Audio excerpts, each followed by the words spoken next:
I'm Carrie with EDGEucating, keeping you on the cutting edge of education. Sometimes being on the cutting edge of education means that you know about a new product or a new strategy. But what we have seen really blowing up on social media right now is how administrators can support their teachers. So that's what I want to talk to you today about, is what are the different things that teachers really mean in relationship to support, and what the administrators can do starting today to really help your teachers and to feel like they are being supported in the best way possible.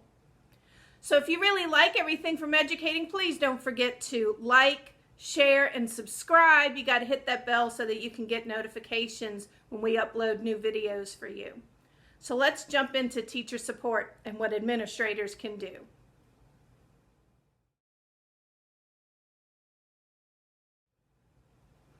So what do teachers really mean when they say, I want to feel supported by my administrator?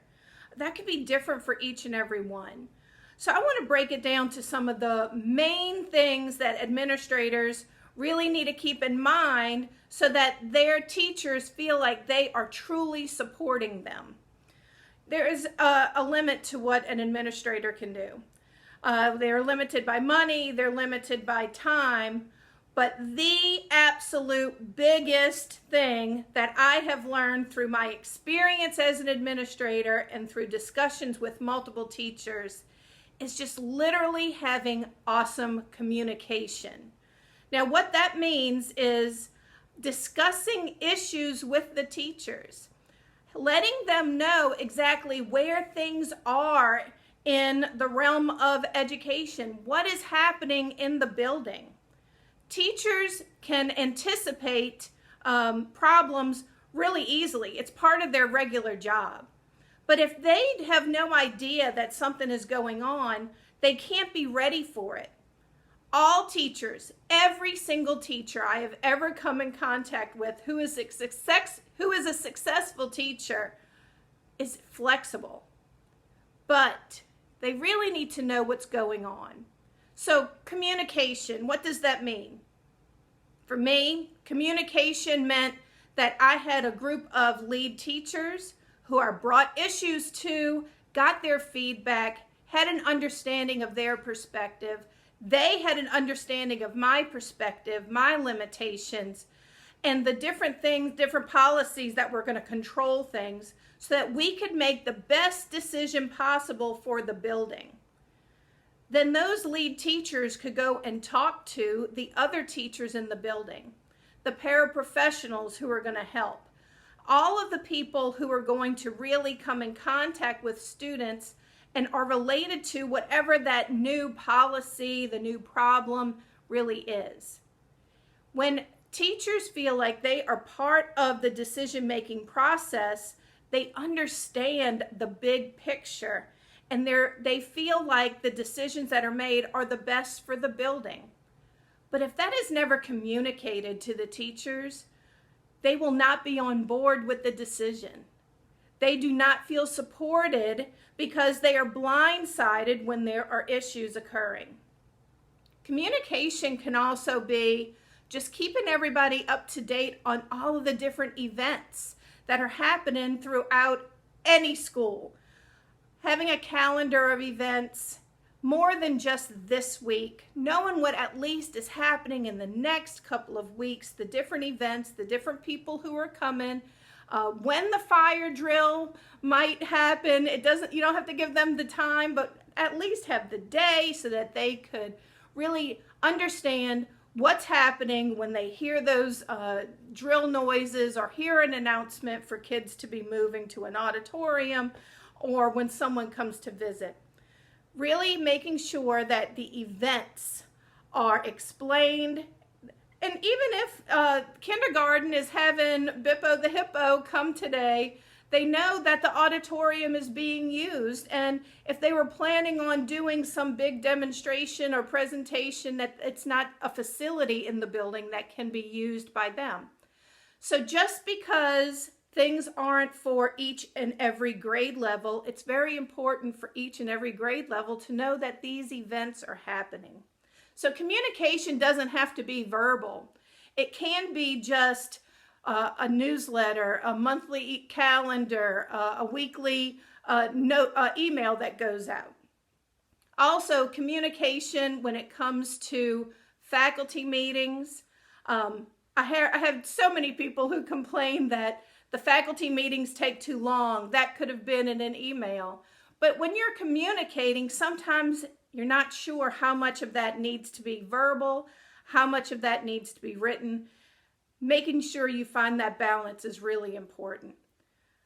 A lot of times, a faculty meeting needs to be in person just so you could see the true reactions of everyone. They can fake whatever it is they reply to an email, but those facial expressions sometimes are just invaluable, and you have to have them to understand exactly where everyone is. So not everything that you think can be in an email really needs to be an email. The second thing that I really think a teacher needs to feel like they are supported by their administrator is a respect of their time.